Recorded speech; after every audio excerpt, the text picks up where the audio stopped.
Muy buenas tardes, muy buenas tardes. Mi nombre es Cristóbal Patricio Álvarez Muñoz. Soy de profesión abogado, soy magíster en educación superior, diplomado en docencia online. Para mí es un agrado de poder estar junto a ustedes llevando estas clases sincrónicas para CMC Capacitación.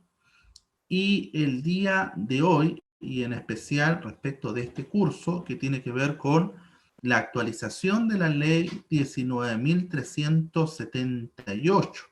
Actualización de la ley 19.378, que tiene que ver con precisamente la atención primaria de salud municipal. Atención primaria de salud municipal, y que este curso contempla 9 horas cronológicas de tipo asincrónica, eh, evidentemente en una modalidad e-learning, y que el objetivo del curso dice relación con reconocer el régimen jurídico de la ley número 19.378, las normas jurídicas que se aplican en temas administrativos y su aplicación en la práctica en la atención primaria de salud municipal o APS.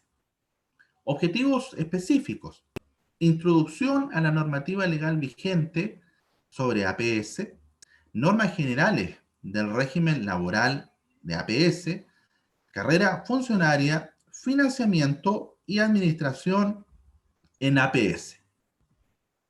Como índice, tenemos diversos módulos. En el módulo número 1 abordaremos las nociones básicas, que tienen que ver con la historia breve del orden jurídico en la salud primaria. 2. Derecho a la salud en la legislación chilena. Número 3. El funcionario de APS es funcionario público. 4. Sistema de salud público chileno. En el módulo 2 abordaremos el sistema jurídico en la atención primaria. Número 1, ¿qué es un sistema jurídico?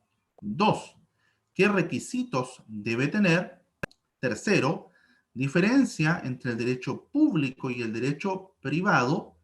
Cuarto, ¿existe en la atención primaria un sistema jurídico? Quinto, la nula existencia de los derechos adquiridos en la atención primaria de salud. Sexto, la nula aplicación del Código del Trabajo y excepciones a esta regla. Séptimo, conclusión sobre la existencia de un sistema y orden jurídico en APS. En el módulo 3 abordaremos la carrera funcionaria, con temas como cómo opera, experiencia que debo reconocer, tipos de contrato, dotación, remuneración, plazo fijo, asimilación, qué es remuneración, cambios de nivel. En el módulo 4 tiene que ver con los derechos y obligaciones del funcionario: días administrativos, licencias médicas, permiso sin goce de remuneraciones, feriado legal, cómo opera, distintas visiones, permuta de cargos, mismo nivel, discriminación objetiva, días de capacitación, plazos para solicitar dineros adeudados, derechos establecidos en otros cuerpos jurídicos. El módulo 5 tiene que ver con la calificación y capacitación. Casos prácticos, cómo opera el reconocimiento de la capacitación.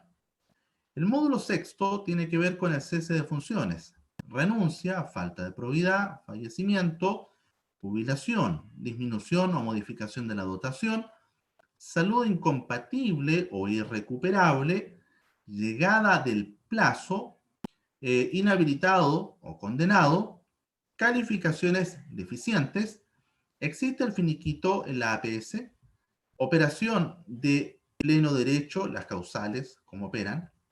Módulo 7, responsabilidad administrativa, la investigación sumaria, sumario administrativo, ¿qué sanciones puedo aplicar? ¿Se inhabilita al funcionario a ser destituido? ¿Defensas a utilizar aplicada la destitución? ¿Afecta las calificaciones? Y por último, el módulo 8, que tiene que ver, ¿no es cierto?, con el financiamiento y administración.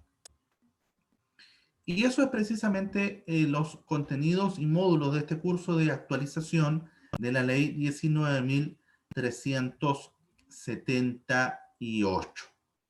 De esta manera, iremos abordando a través de cada video un módulo en específico y además, a modo de reforzamiento, vamos a elaborar también una guía, ¿no es cierto?, con preguntas alternativas, verdadero y falso, de tal manera de ir controlando cómo van siendo asimilados los aprendizajes y los contenidos elementales esenciales del curso. Dicho sea eso, vamos a iniciar entonces con nuestro módulo número 1, que tiene que ver con las nociones básicas, como habíamos señalado, nociones básicas, historia breve del orden jurídico de la salud primaria, derecho a la salud en la legislación chilena, el funcionario de APS, el funcionario público, sistema de salud público chileno. Vamos a iniciar entonces con esta temática y para ello vamos a compartir la pantalla y vamos a examinar la diapositiva que tenemos precisamente para estos efectos y que para que podamos abordar, ¿no es cierto?, cada uno de estos tópicos. Como señalaba al inicio, ¿no es cierto?, de la presentación, mi profesión es el derecho, la abogacía, soy abogado, licenciado en ciencias jurídicas, también magíster en docencia, educación superior, diplomado en docencia online. Y siempre la docencia ha sido para mí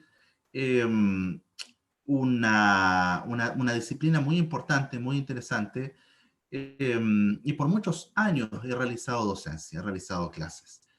Actualmente estoy desempeñando docencia en la Universidad de Aconcagua, en AIEP también, y por lo tanto, siempre, insisto, la docencia ha sido para mí una vocación también.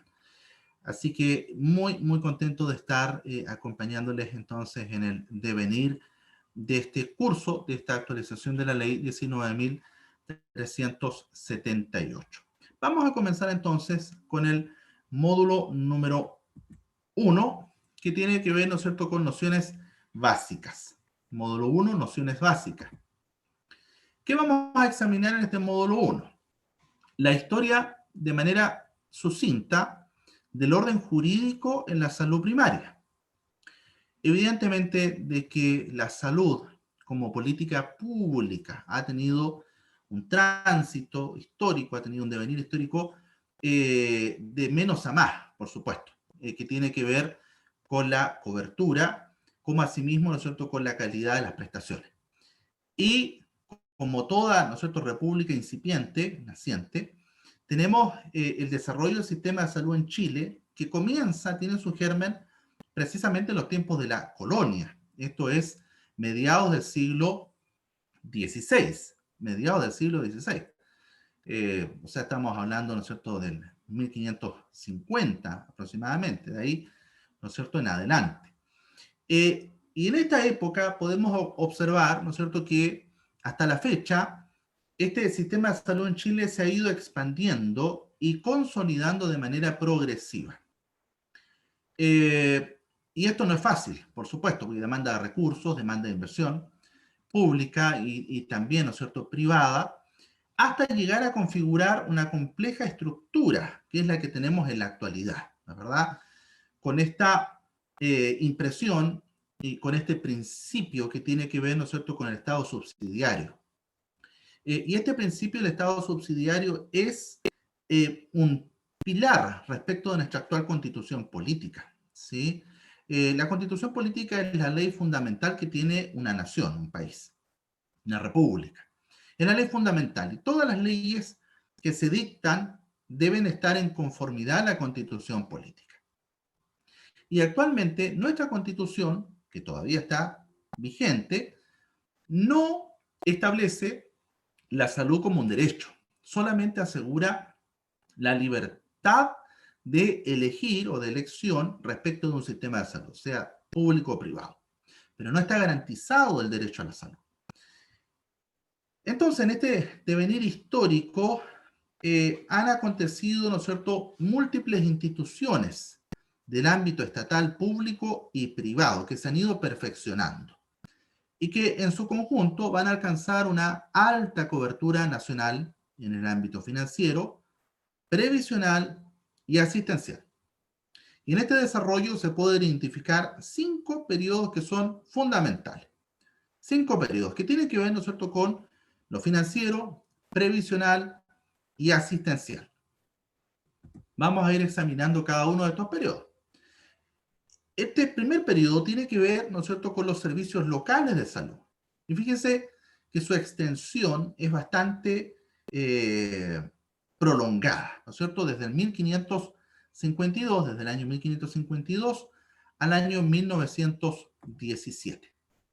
¿Qué ocurre en este periodo?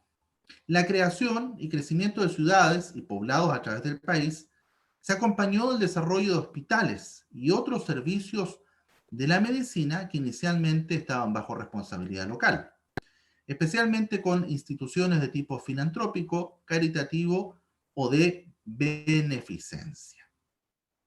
Claro, evidentemente en nuestro país nosotros tenemos en sus inicios una población que es mayoritariamente, ¿no es cierto?, rural, pero luego las ciudades van creciendo, va aumentando la población, que se relaciona, ¿no es cierto?, con las ciudades, y esto también demanda un desarrollo más significativo de hospitales y otros servicios de medicina.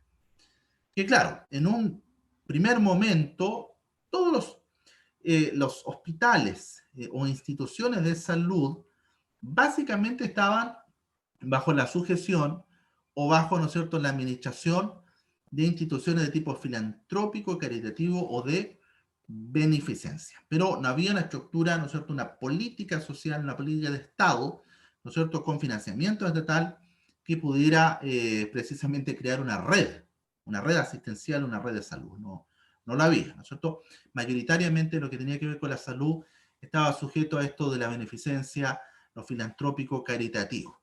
Y ahí tenemos diversas órdenes, ¿no es cierto?, de fundaciones, agrupaciones, muchas de carácter religioso, etcétera, que hicieron, ¿no es cierto?, un gran aporte en su momento para poder garantizar este derecho a la salud de la población.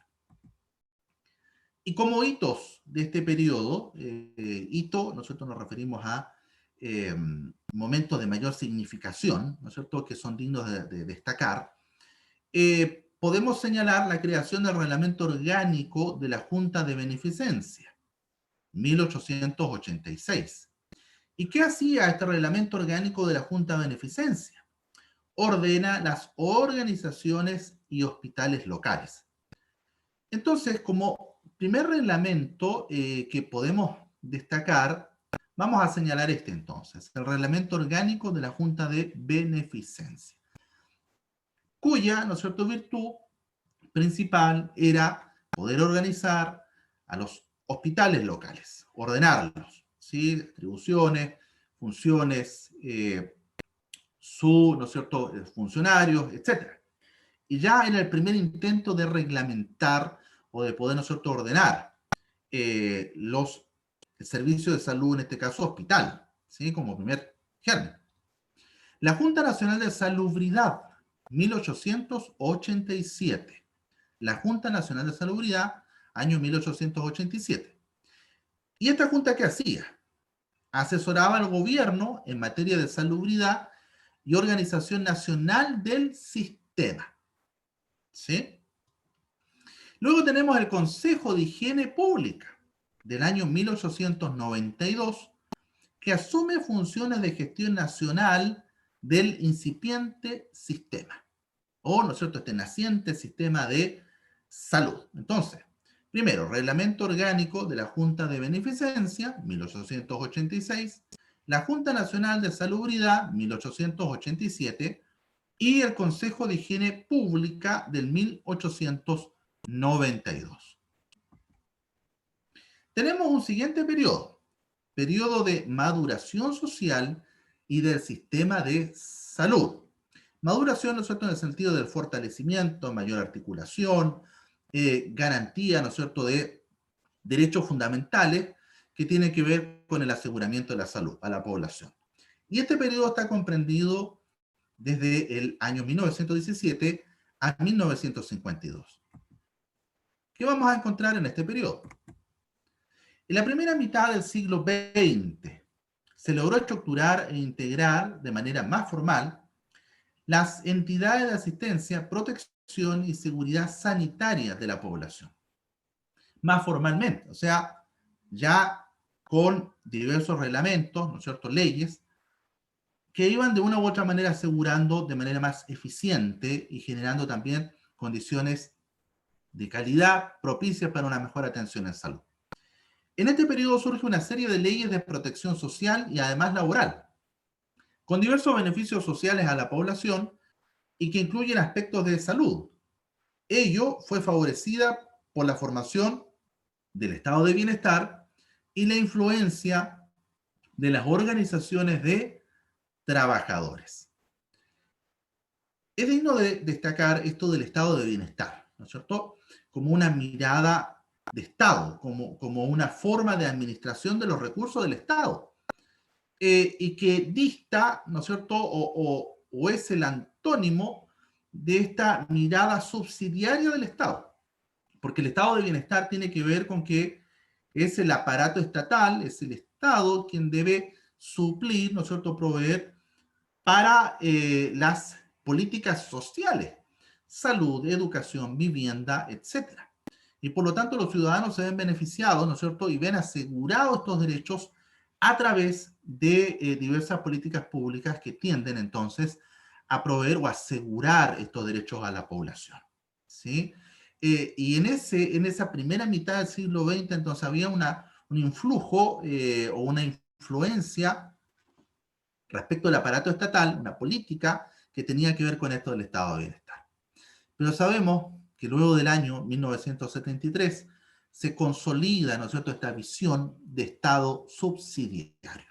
Al contrario, el Estado subsidiario, ¿no es cierto?, lo que postula es que el Estado interviene cuando en definitiva los privados mayoritariamente no pueden asegurar, ¿no es cierto?, derechos. Entonces, el Estado es subsidiario, el Estado no es protagonista en suplir, en satisfacer las necesidades, ¿no es cierto?, y los derechos sociales de la población, ¿sí? Es un actor secundario, como empresa, como, ¿no es cierto?, inversor, etcétera, ¿sí? Entonces, se permite o se postula que el privado tenga un rol muy, muy preponderante en las políticas públicas estatales. Bueno, entonces, ello fue favorecido entonces por la formación del estado de bienestar. Gracias a este estado de bienestar, entonces, se pudo lograr que estas entidades de asistencia, protección y seguridad sanitaria pudieran crecer, ¿no es cierto?, con gran fuerza en el país. La orientación de progreso social proviene de los avances logrados en Europa, tanto en la protección y seguridad social como en la Organización Nacional de Servicios de Salud. Entre los hitos del periodo destaca, esto es importante, que en 1917 se realizó un Congreso Nacional de todas las sociedades de beneficencia e instituciones previsionales y sectoriales que dieron mayor organización y estructuración al sistema previsional y asistencial de salud. 1917, un congreso, ¿no es cierto?, donde se pudo dialogar, conversar respecto de cuáles eran las necesidades más, ¿no es cierto?, urgentes en esa época y cómo debía entonces el Estado um, canalizar los recursos para poder abordar, ¿no es cierto?, y cómo solucionar estas necesidades más urgentes, que tenían que ver, por supuesto, con, ¿no es cierto?, la cobertura, cómo poder generar, cómo poder llevar la salud, este derecho, a toda la población. Y para ello, en 1924 se creó el Ministerio de Higiene, Asistencia y Previsión Social y se estableció el seguro obrero obligatorio. Este es un hito muy, muy importante, ambos. La creación de este Ministerio de Higiene, Asistencia y Previsión Social, que es, por supuesto, ¿no es cierto?, la génesis del Ministerio de Salud, 1924, y además se establece un seguro obrero obligatorio, Nótese esto de obrero, ¿sí? Hoy, ¿no es cierto?, la nomenclatura jurídica esboza esto del trabajador, ¿sí? Eh, Ley 4054. Esta última fue destinada a cubrir, este seguro, fue destinado a cubrir los riesgos de enfermedad, invalidez, vejez y muerte. Posteriormente surgieron varias leyes relacionadas con salud y trabajo. Entonces es digno de destacar este seguro obrero obligatorio, que es también el germen de la protección o cobertura, ¿no es cierto?, de estos riesgos de enfermedad, invalidez, vejez y muerte de los trabajadores. Ley 4054. Pasamos al 1938. Aquí se dictó la Ley de Medicina Preventiva. Ley de Medicina Preventiva. En 1942 se creó el Servicio Médico Nacional de Empleados, o SERMENA, que cubría al sector de empleados públicos y particulares. 1938, Ley de Medicina Preventiva. 1942 se creó el Servicio Médico Nacional de Empleados, o SERMENA. Y ofrecía, nosotros entregaba cobertura tanto a los empleados públicos como los particulares. Luego pasamos al periodo del Servicio Nacional de Salud, comprendido entre los años 1952 a 1973.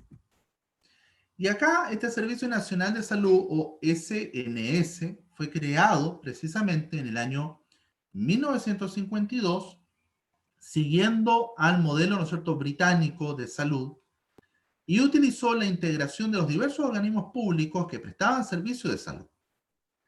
Durante su existencia, llegó a ser la principal institución nacional de salud, con 120.000 funcionarios distribuidos en una red que alcanzó una importante cobertura geográfica y de población. ¿Sí? Muy, muy interesante esto entonces del Servicio Nacional de Salud, o SNS, creado por allá por el 1952. Fíjense ustedes que llegó a tener entonces 120.000 funcionarios, que en ese entonces logró crear o generar una importante cobertura geográfica y de alcance poblacional. Su planificación y gestión eran esencialmente centralizadas. Con bastante menor cobertura existían otras entidades previsionales y asistenciales dependientes de universidades, algunas empresas públicas, fuerzas armadas y también policiales. Pero además, ¿no es cierto?, de este SNS, existió entonces también con un grado menor de cobertura otras entidades previsionales y asistenciales. ¿Y quiénes entregaban, ¿no es cierto?, estos servicios? Universidades. También algunas empresas públicas, fuerzas armadas y policiales ya asimismo estaban brindando entonces, o otorgando este tipo de servicio de salud, ¿sí? Aparte, ¿no es cierto?, de lo estatal. Y este periodo va a culminar de manera, ¿no es cierto?, abrupta en el año 1973, luego de la crisis política, ¿no es cierto?, económica global, en la cual el Estado estaba excedido en su capacidad de respuesta a las demandas sociales de la población, a los cambios radicales realizados en propiedad y producción, y a la diversidad de intereses contrapuestos y conflictos secundarios en la población. ¿Sí? ¿Y qué lleva a esto? Esto lleva a un periodo de reformas neoliberales que van desde el año 1973, ¿no es cierto?, a 1990. Y podríamos decir, ¿no es cierto?, que este influjo o este principio, ¿no es cierto?, rector del neoliberalismo rige o impera hasta el día de hoy. ¿Sí? ¿Qué podemos decir de este periodo? La reforma radical del sistema de salud que se llevó a cabo en este periodo fue coherente con la reforma política y económica global adoptada bajo el régimen militar. Sus principios y el modelo adoptado se basan en la línea de postulados neoliberales internacionales promovidos por la Universidad, ¿no es cierto?, de Chicago, donde se educaron los economistas gubernamentales más influyentes del periodo y el Banco Mundial. Y acá el Estado, ¿no es cierto?, adopta ya derechamente un cariz que dice relación, ¿no es cierto?, con el Estado subsidiario y con que el Estado debe, ¿no es cierto?, interferir lo menos posible en lo económico, en políticas, ¿no es cierto?, públicas, y permitir precisamente que el privado pueda incursionar en todos estos ámbitos y que los ciudadanos tengan las libertades para decidir, ¿no es cierto?, qué régimen de salud utilizar, y así en todos los demás derechos, educación, por ejemplo. Pero esto ya el estado de bienestar, ¿no es cierto?, termina. Y acá viene, ¿no es cierto?, una corriente de pensamiento que evidentemente apunta a que el ciudadano, si tiene los recursos, puede optar o no a un sistema de salud. Y claro, esto genera una desigualdad, genera, ¿no es cierto?, una iniquidad respecto de un acceso a salud de calidad solo, ¿no es cierto?, o de acceso pronto, oportuno, para una reducida parte de la población, y mientras, ¿no es cierto?, el grueso, o la mayor parte de la población tiene un sistema, digamos, distinto, al cual debe optar porque no tiene otra posibilidad, ¿no es verdad? Entonces, hay una iniquidad, ¿sí?, una segregación acá en materia de salud. Bueno, y aquí la reforma cambió y redujo drásticamente el rol y la importancia del Estado. ¿Por qué? Porque ya el Estado está siendo subsidiario, ¿sí? No asume este protagonismo en el financiamiento, no asume este protagonismo, ¿no es cierto?, en asegurar estos derechos sociales a toda la población, sino que más bien es un Estado que regula, es un Estado, ¿no es cierto?, que ve el orden público, pero respecto de los derechos sociales asume un rol secundario. Y esto genera una reducción del financiamiento y personal del sistema público de salud, porque se da énfasis, ¿no es cierto?, al sistema también privado. Además, hay una descentralización con atención primaria delegada a la administración municipal, y una privatización directa o indirecta de parte de sus funciones. Entonces, tal como ocurrió, ¿no es cierto?, con la educación, que también se delegó a la administración municipal, algo, ¿no es cierto?, similar ocurre también con la salud, ¿sí?, en este periodo. El hito principal ocurrió en el año 1979, cuando en virtud del decreto ley 2763 de ese año, se reorganizó el Ministerio de Salud y sus instituciones relacionadas y se creó el Sistema Nacional de Servicios de Salud, el Sistema Nacional de Servicios de Salud, o SNSS. La creación del régimen de prestaciones de salud mediante la denominada Ley de Salud o Ley 15.469 del año 1985, ¿qué hizo? Fijó las características del modelo de financiamiento, previsión y atención de salud vigentes, destacando la libertad de optar por alternativas públicas o privadas en la previsión y atención de salud y contribución proporcional al ingreso en el sistema público. O sea, el ciudadano, ¿no es cierto?, en base a sus ingresos o en base a su patrimonio, podía acceder a uno u otro sistema de salud. Estaba la libertad, pero sabemos, ¿no es cierto?, que la libertad no es lo mismo que el derecho a, porque el Estado debe garantizar el derecho a la salud. El Estado debe garantizar que todos los ciudadanos puedan tener un acceso oportuno y de calidad a la salud, y que eso no dependa, evidentemente, del patrimonio de los ingresos de una persona, ¿sí? Entonces, claro, estaba la libertad de optar sistema público o privado, pero el Estado pierde esta fuerza, ¿no es cierto?, de garantizar, de asegurar a toda la población entonces este derecho a la salud de una manera robusta. Entre 1981 y 1986 se adoptaron iniciativas legales para la creación de las instituciones de salud previsional, o ISAPRE. Y se concretó el traspaso de la administración de la mayoría de establecimientos de nivel primario a las municipalidades.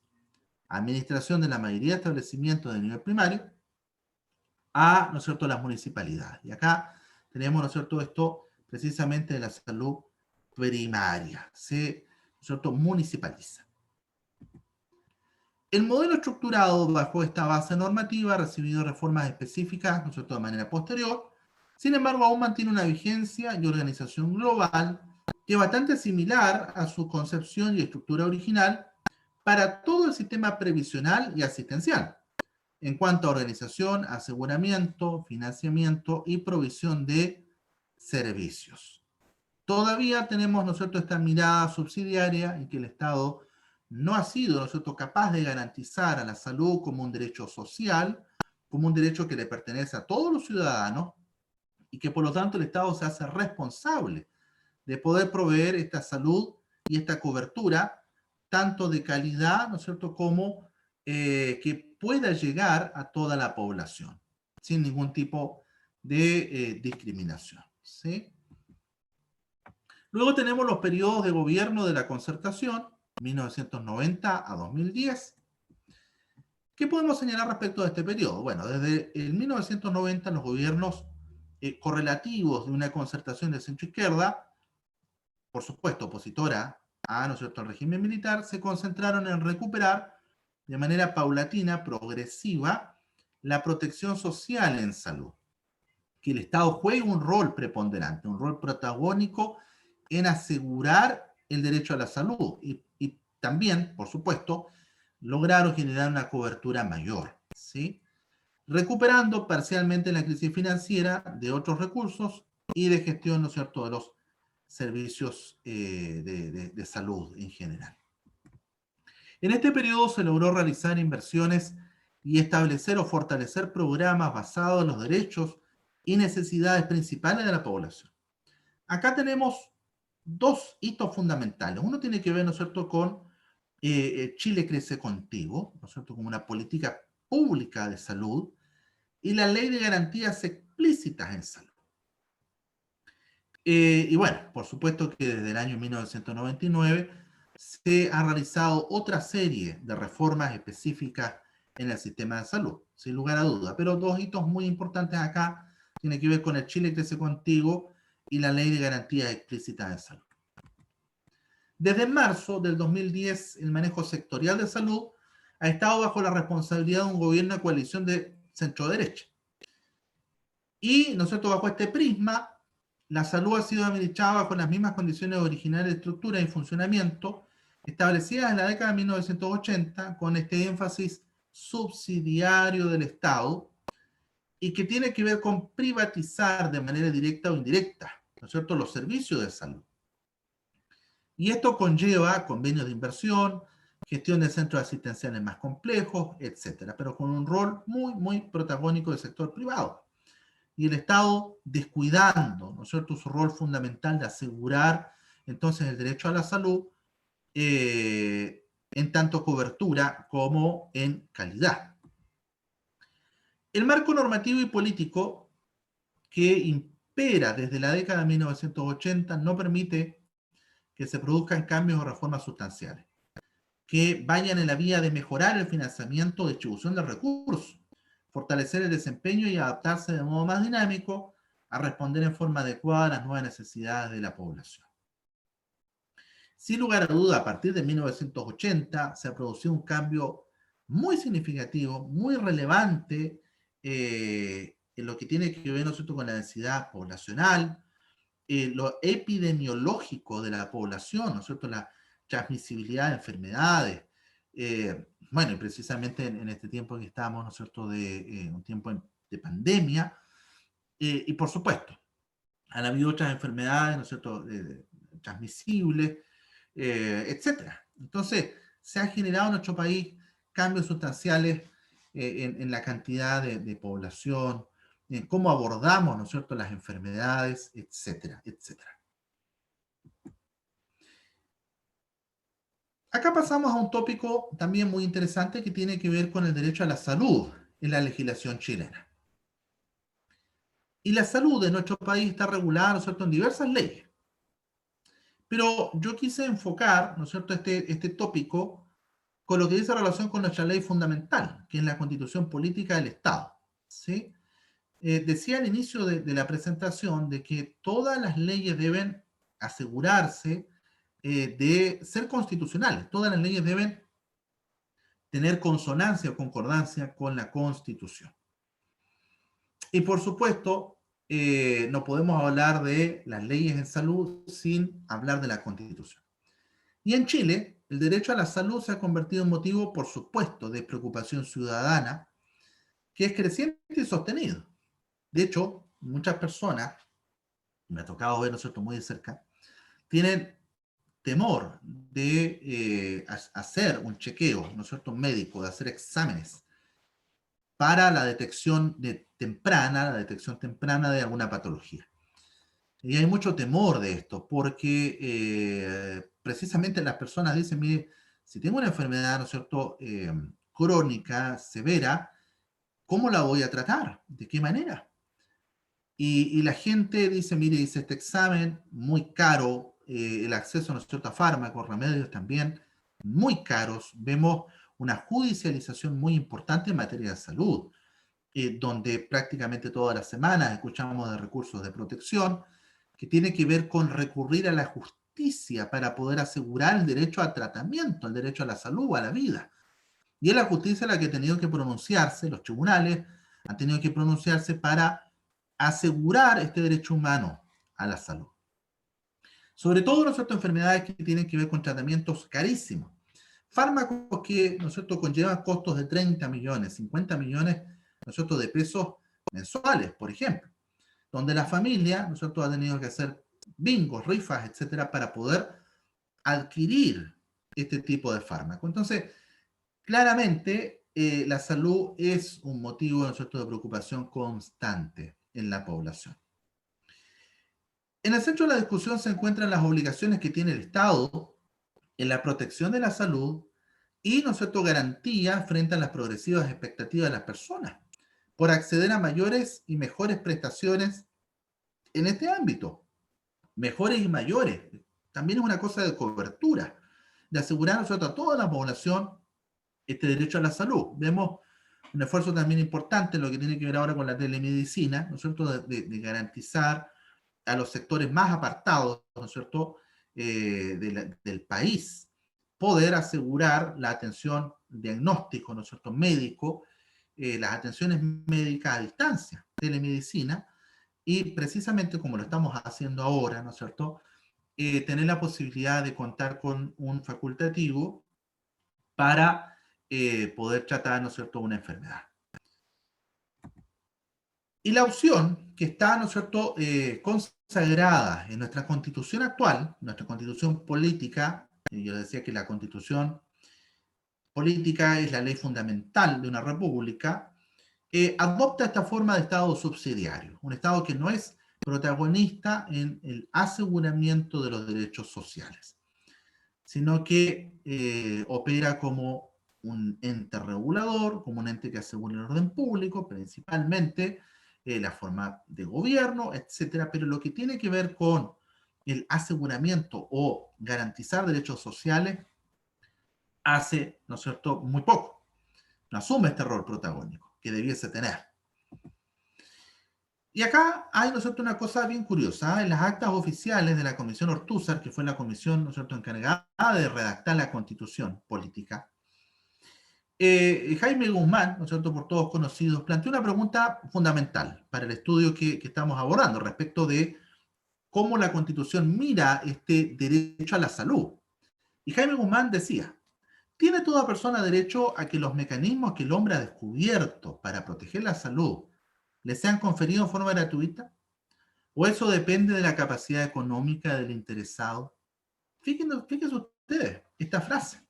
¿O eso depende de la capacidad económica del interesado?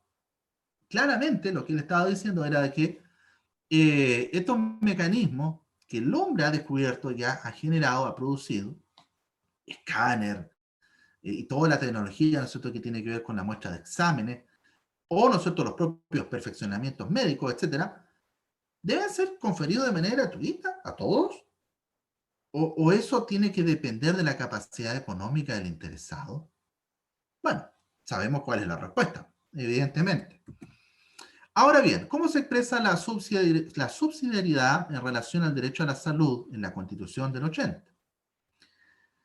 Si bien, ¿no es cierto?, estos clásicos derechos de contenido social, como el derecho a la salud, a la educación, a la seguridad social, figuran en el catálogo de los derechos que están ahí contemplados en el artículo 19, un artículo muy importante, el artículo 19 de la Constitución Política, ahí se señala, ¿no es cierto?, dice que la Constitución asegura a todas las personas, primero el derecho a la vida, a la integridad física y psíquica, y así sucesivamente, ¿no es cierto?, se siguen mencionando, enunciando los derechos fundamentales, ¿no es cierto?, que tienen las personas.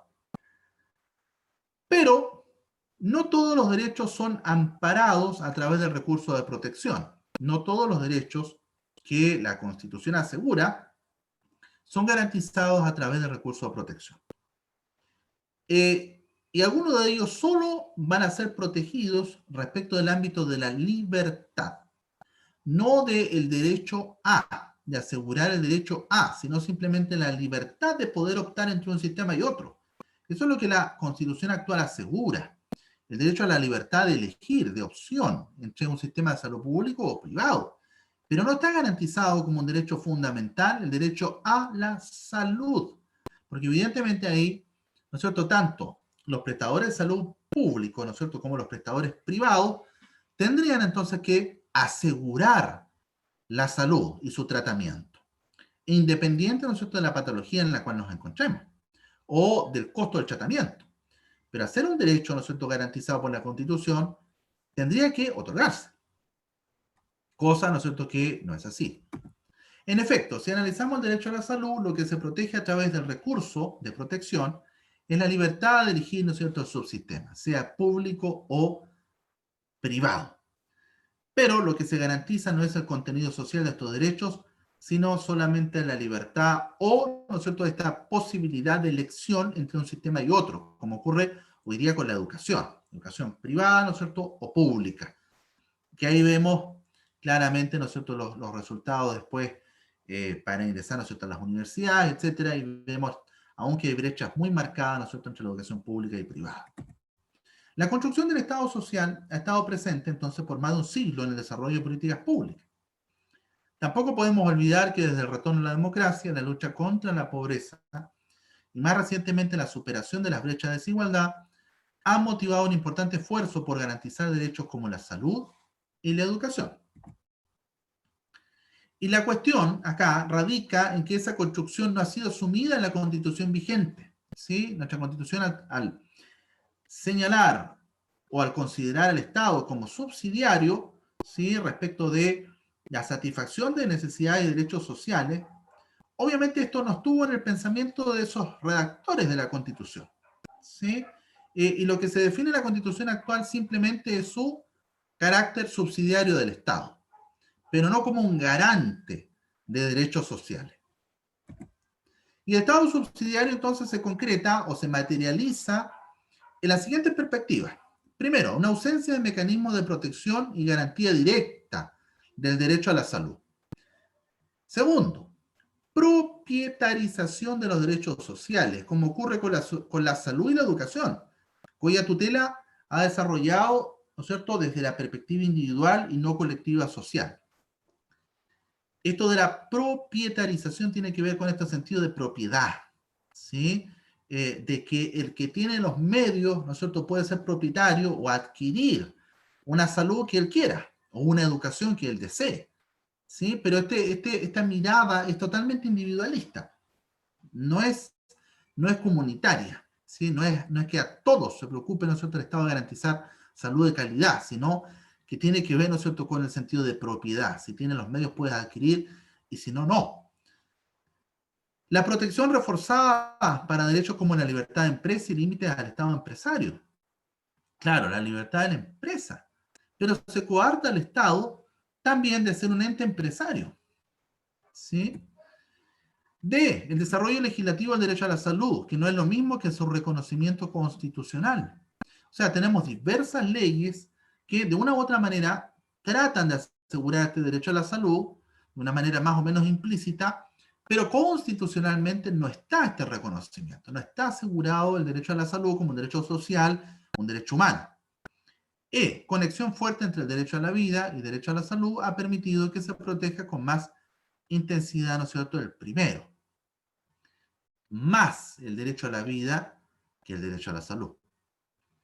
F. Subsistencia de un sistema de salud público comparativamente más deficiente que los sistemas de salud privados. La cobertura parcial de las enfermedades catastróficas que pueden llevar a la protección de una parte del tratamiento, pero no de su globalidad.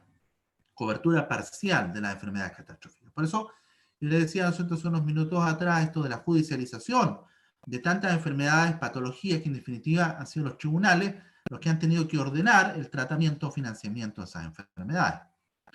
Ingente utilidad del subsistema privado de salud como indicador de lucro y de las utilidades que se generan.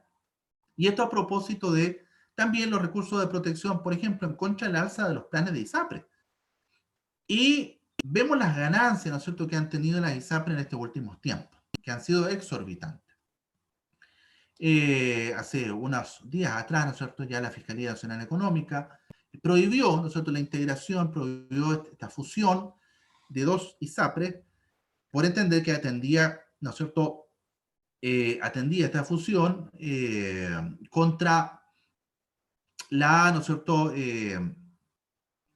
libertad también de acceso, pero generaba o propendía un monopolio, ¿no es verdad?, de acceso a la salud. Entonces, claramente esto no debiese ocurrir, ¿sí? No debiese ocurrir, porque atenta contra la libre competencia, evidentemente.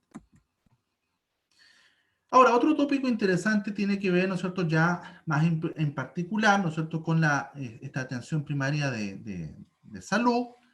Y esta, ¿no es cierto?, aseveración si el funcionario de APS es funcionario público. Bueno, la ley en este caso, la ley 19.378, señala algo muy interesante respecto de este enunciado. Dice el artículo 4, 19.378. Esta ley nos va a acompañar al devenir de todo el curso, así que es importante, ¿no es cierto?, que la puedan tener a la vista. Ley 19.378. El artículo 4 dice: en todo lo no regulado expresamente por las disposiciones de este estatuto, se aplicarán en forma supletoria las normas de la ley 18.883, que es el estatuto de los funcionarios municipales. Inciso segundo de este artículo 4. El personal al cual se aplica este estatuto no estará afecto a las normas sobre negociación colectiva y sobre la base de su naturaleza jurídica de funcionarios públicos podrá asociarse de acuerdo con las normas que rigen al sector público. ¿Sí? Entonces, claramente, podemos interpretar, ¿no es cierto?, que efectivamente los funcionarios de la atención primaria de salud municipal, nosotros los podemos considerar como funcionarios públicos, ¿sí? Ahora, respecto del sistema de salud público chileno, podemos decir que este sistema de salud puede ser dividido en tres aspectos. El primero tiene que ver, ¿no es cierto?, con el acceso, que esa salud que se produce, ¿no es cierto?, en la población tiene que llevarse a través de una distribución justa, ¿sí?, equitativa a toda la población.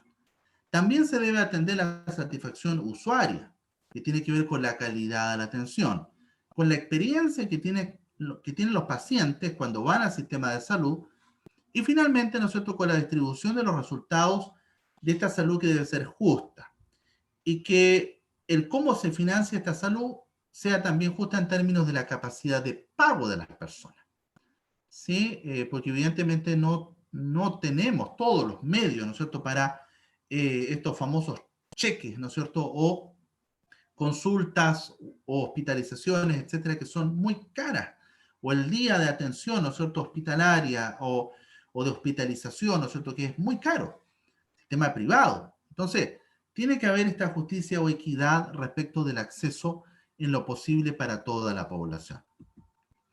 Y para lograr, por supuesto, estos estándares es necesario que exista un ente regulador en los sistemas de salud. Y esto va a recaer, por supuesto, en el Ministerio de Salud, la Superintendencia de Salud, y que también tiene que ver esto con los medicamentos, dispositivos médicos, exámenes, etcétera. ¿Sí? Muy importante también. Los otros parámetros son el financiamiento, la provisión de servicios y la generación de infraestructura y capital humano. Evidentemente, también. Bueno, eso ha sido, estimados alumnos, este primer módulo. Espero les haya, ¿no es cierto?, sido de su agrado. Y ya nosotros en unos minutos más vamos a iniciar el módulo 2. Muchas gracias.